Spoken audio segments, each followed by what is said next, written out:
Welcome back to Movie Moshow. Today we are going to review the drama, comedy film, Baby's Day Out. If you like our content, don't forget to like and subscribe. We upload multiple times daily. Spoilers ahead. The infant son of socialites Lorraine and Bennington Austin Bing Cotwell III, Bennington Austin Bing Cotwell IV, resides in a house in a Chicago suburb and is soon to be featured in the newspaper's social pages.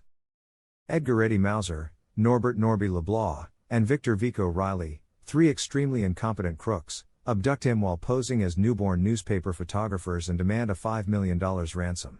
However, following the abduction, the crooks struggle to keep Bink under control at their flat. Norby reads Baby's Day Out, or Boo Boo, as he calls it, one of Bink's favorite stories, in an effort to put him to sleep, but he eventually nods off out of boredom, leaving Bink alone. While reading the book, Bink spots a bird on the page and another near the window. He follows the bird out and escapes from his captors. Eddie eventually loses his footing during the subsequent chase and tumbles into a trash can. After saving him, Norby and Vico start chasing Bink across the city.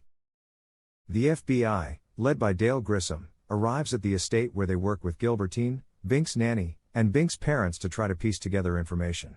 While doing this, Bink discovers another reference to the blue bus in his book while crawling about outside on the ground. He then boards the bus. The crooks see that he is fleeing and begin to pursue the bus in their van, but they are unsuccessful.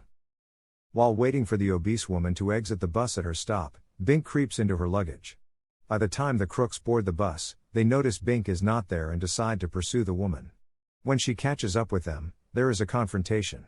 In the confusion, Bink creeps up to a rotating door at a department store entry and is pushed inside by its velocity. He is stopped by a worker at the daycare facility of the business who thinks he is another infant that ran away from there.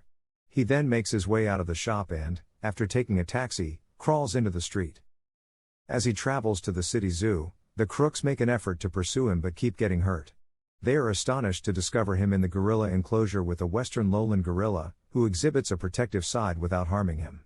Bink is also fed by the gorilla some of its fruits. In response to the criminals' attempts to rescue him, the gorilla stomps on Vico's hand, launches Norby into the air using a mop as a catapult, and flings Eddie through the bars of a cage nearby.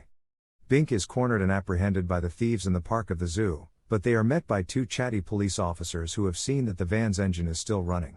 Eddie tries to conceal Bink during the talk by placing him in his lap beneath his coat, but Bink goes for his cigarette lighter, lights himself on fire, and flees as soon as the police leave.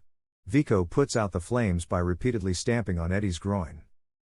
They subsequently follow Bink to a construction site where they have a number of close calls, including Vico being flung off the building and into the back of a garbage truck, Norby slipping and falling into a vat of wet cement, and Eddie becoming stuck on a crane after becoming covered in glue.